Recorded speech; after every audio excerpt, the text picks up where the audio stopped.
welcome to City Update. I'm Deborah Cedillo-Dugan. Well, it's a topic we talk about every single year, landlord-tenant issues. Did you know that the Neighborhood Services Department has the only city-run certified landlord-tenant counseling program in the whole state? That's right. So if you plan on renting an apartment or a home, listen up and know your rights. Joining us today is Sharon Sauls. She is one of the landlord-tenant counselors in the department. It's great seeing you, Sharon. Thank you. Well, you have a really interesting background, so let's start with that, because you're not an attorney, but you have a lot of law and legal background to.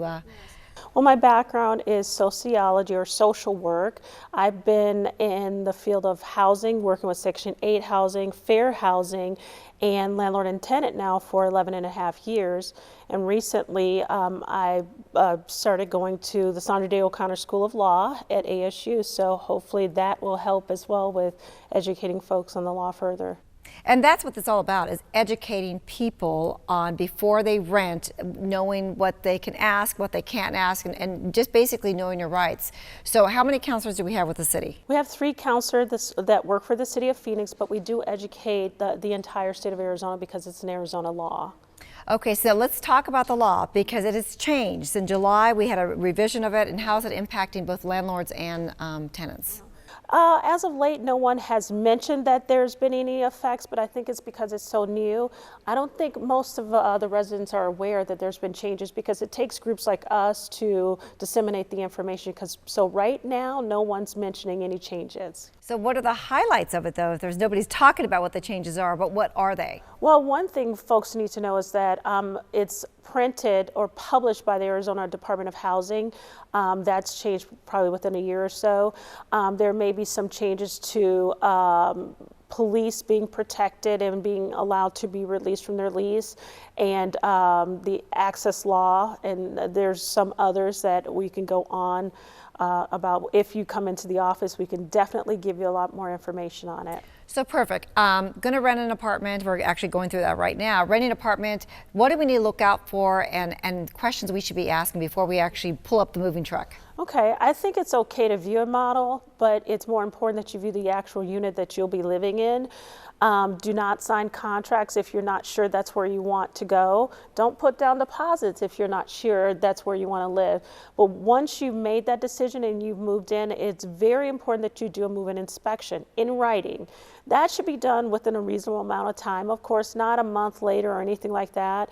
That move-in inspection should be signed and dated, and a copy retained for yourself, and one issued back to the landlord. That's really important. Okay, so you've looked at the apartment and the landlord says, we're going to do, change the carpets, we're going to change the floors, we're going to paint, we're going to do this, this, and that.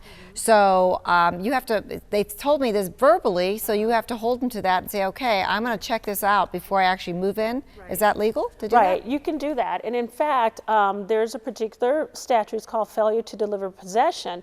If a landlord does not provide the keys to enter the unit, or it's not in a livable condition, you can issue that landlord a 5-day failure to deliver possession notice that says either I'm demanding performance or demanding my prepaid rent and deposit back. So those are some options for you. Okay, now we've been focusing a lot on the tenants, but what about the landlords? What are their rights? Yeah, they can do the same thing. If a tenant refuses to occupy the unit, they then may forfeit the deposit. Sometimes there's a holding deposit or a regular security deposit, and they can pursue the tenant for failure to execute that contract as well. Well, you have such an awesome office, too, because I know I made a personal phone call, too, just about some questions I had, and you were right on top of it. But I think it's great to know, too, to point out, too, if there's some questions about crime in that neighborhood, or if there's been, a bug issue or any kind of complaints. There's also ways that people can go to, and maybe you can talk a little bit about that. Absolutely. Of course, landlord-tenant law isn't that advanced where it's going to tell you how to look at those things, but from a personal standpoint, I get police reports to identify how much crime is in the area. I stop neighbors to ask, are you happy living here? Does your landlord make repairs? And there's so many other things you can access. You can go to the city of Phoenix, you can go to Maricopa County, or whatever area you live in, and get public records where they can identify if there's a bed bug infestation history, or if there's been other code violations. Of course, you have the Better Business Bureau. There's so many avenues that you can travel to get information on the properties you're going to be renting for, or from the landlord.